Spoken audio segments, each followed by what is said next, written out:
Hey guys, welcome back to my channel. It is G here. I want to talk about 3 events that happened this week to women that really, I think, represent things that women need to be paying attention to in the United States. Guys, subscribe to my channel and let's have a little chat. Y'all bitches be killing me with that, oh, she thinks she all that. Bitch, I am. And if I'm not, who is? You?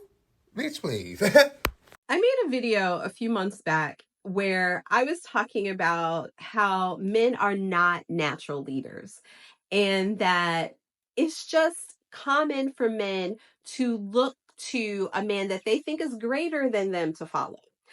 And we are seeing that right now in the United States because we are seeing more women globally who are far more vocal than their male counterparts, like speaking directly to the injustices and the wrongness of things far more than we are seeing men. Like, and they're doing it to people's faces. Let's talk about the first person, which is the governor from Maine. I am sure most of us by now have seen the video of Governor Janet Mills from Maine in the United States basically sounding off against Donald Trump when he was saying that she needed to comply with his new legislation. His legislation. It is not actual legislation, it's just his imperial ideologies that he is trying to force down on everyone.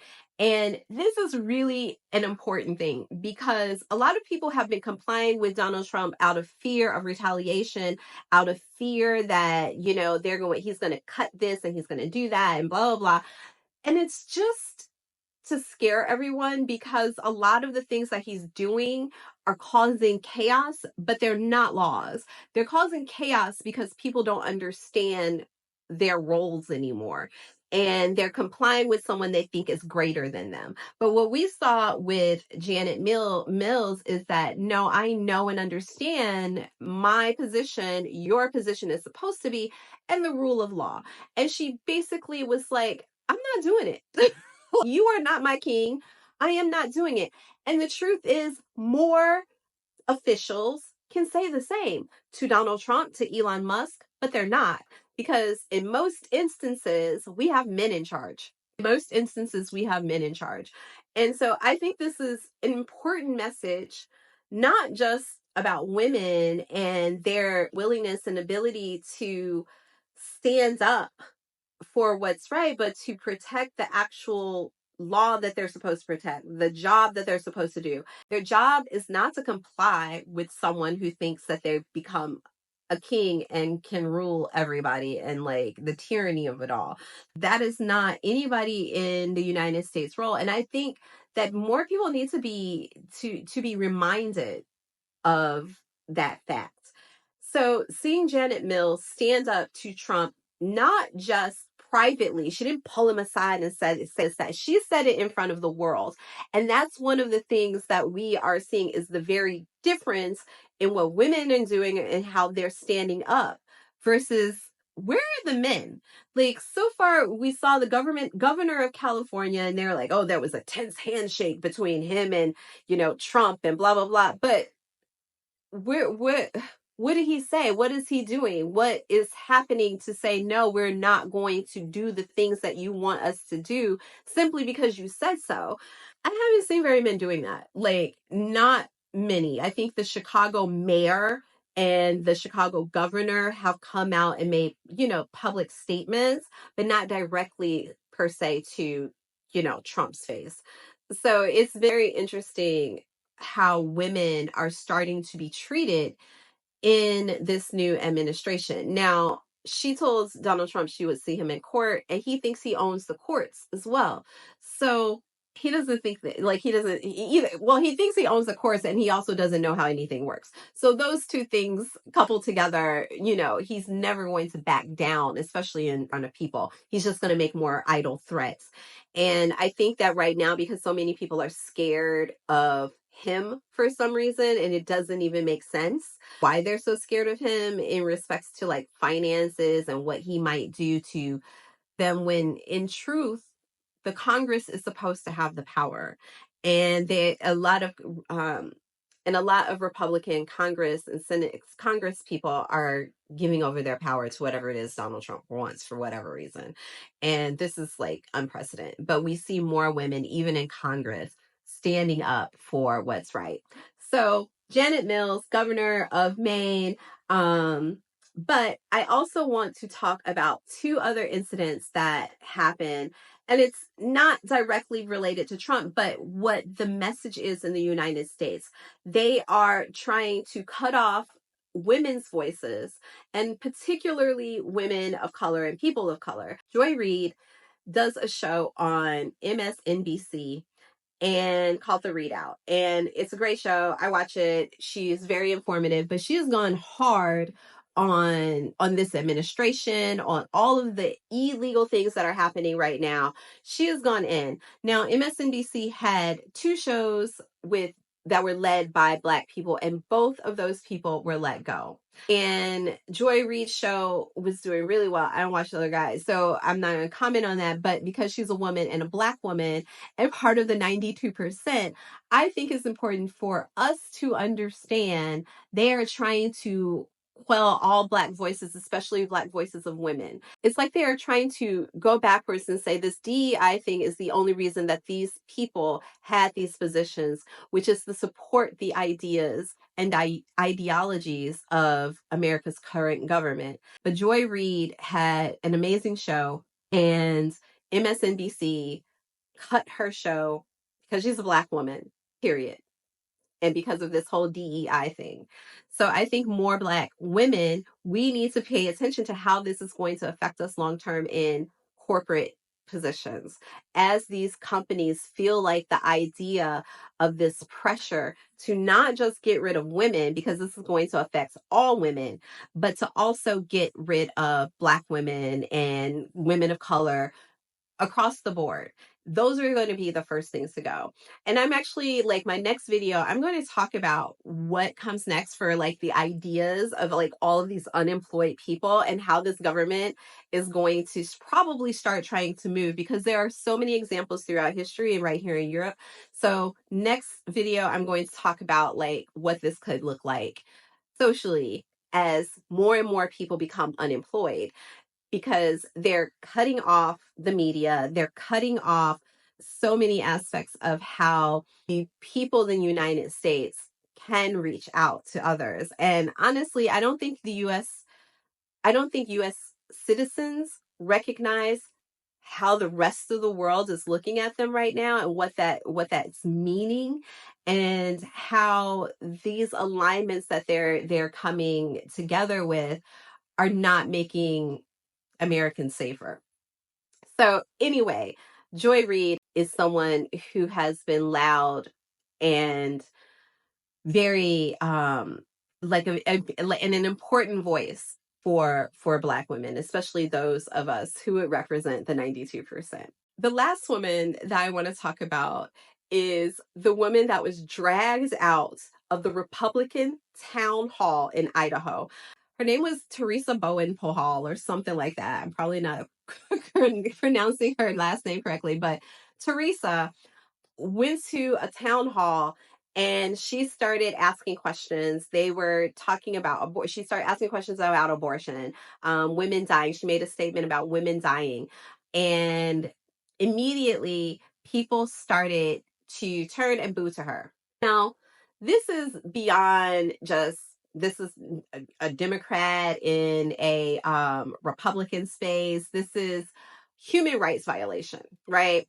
We saw on January 6th, when people raided the Capitol on behalf of Donald Trump, those people were pardoned. This woman was arrested, dragged out by her arms by men who were not uniformed, who were not apparently a part of an actual police force, even though if they were, I don't know if it matters, but I think is important, because I think this goes to my idea that they're going to be having these radical militia groups, right-wing militia groups, as part of the police force very blatantly. So the first man who came over identified himself as a sheriff, asked her to leave. Now, in the United States, we're supposed to have freedom of speech. And we're supposed to specifically be able to have freedom of speech towards our politicians. People don't understand, like, freedom of speech. Yes, it has consequences. However, towards our politicians, asking questions in a town hall, which is supposed to be a back and forth, and people are supposed to be able to voice their different opinions, and this is where you're supposed to get understanding from your politicians. This was like a Nazi meeting. This was not a town hall. But what I think is important for, and I think particularly white women to understand, is that if you guys don't understand, you're going to have to put your bodies literally in harm's way to have a revolution. And I think that this woman is showing white women that, and it should be showing conservative white women as well, but because they think they're on the right side and they're going to be protected, they're not able to move. But what I want to say is, like, she had a friend there, or a couple friends there, who came to protest. They let her get dragged out. Nobody tried to protect her. White women do not have community, right? And I'm going to say this, and this isn't like to be a direct comparison, but when we saw how everything went and we voted, and Black women who were just like, you know what, we together. It's 92% of us, and now we can look at most of each other and know, you know, we're together. White women don't have togetherness. They already don't really have sisterhood, and they don't have togetherness even when they're together. There was this trend going around on like TikTok, and people were like trying, white women, after the elections, and they were like, we're gonna wear blue bracelets so Black women know that we're safe spaces, and we want, you know, like, reach out to Black women, blah, blah. Y'all not safe. That is the thing that white women need to learn. And I think that this woman getting dragged out and nobody doing anything, not a man said, don't do that to her. Not a woman said, this is a woman, why are you doing this? Like, nobody stood up in community. And this is why a revolution cannot happen until white people, particularly white women, understand community and understand how to have community with each other. Because when these women were like, oh, we want to be a safe place for Black women, and we want Black women to know that you're safe, you aren't safe with yourself. You aren't safe with other white women. How are you going to make Black women safe with you? It's impossible. So I think these are some important lessons for women, especially white women, to see themselves, see yourself in that situation, and understand no one is going to help you. And then you have to understand how to build community so that you can get that help, because the revolution needs to happen. And until, like, white women recognize that they really actually are going to have to build community, and that community means, like, putting yourself on the line for your sister, for your brother, for your family, for your community, it's not going to happen. And that's why we saw what we saw with this election. Now, conservative women don't know. They do, but they don't. They are in complete denial. But if you are considering yourself not a part of these conservative women, I want to test to see how many women, particularly white women, start to slide over to that other side, because they think, like, you know what, I won't have to put my body on the line. You're just going to have to put your body on the line in a different way. And it's not going to be any less abusive. It's not going to be any less life-threatening. It's just going to be isolating, because you won't have community and you won't have protection. So that is where I think a lot of European American women have been, and they are still there. So when I hear particularly the white American women wanting to talk to Black women, understand, like, what they need to do, you need to start there. You need to learn how to build community. You need to learn how to trust each other. You need to be a safe space for yourself, because you can't be a safe space for anyone else until you can do that.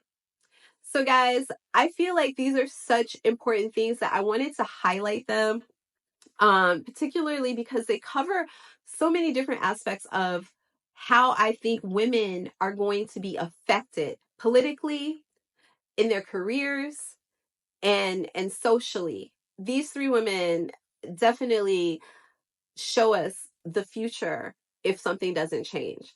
So guys, subscribe to my channel. I look forward to talking to you in the comments, and ciao ciao for now.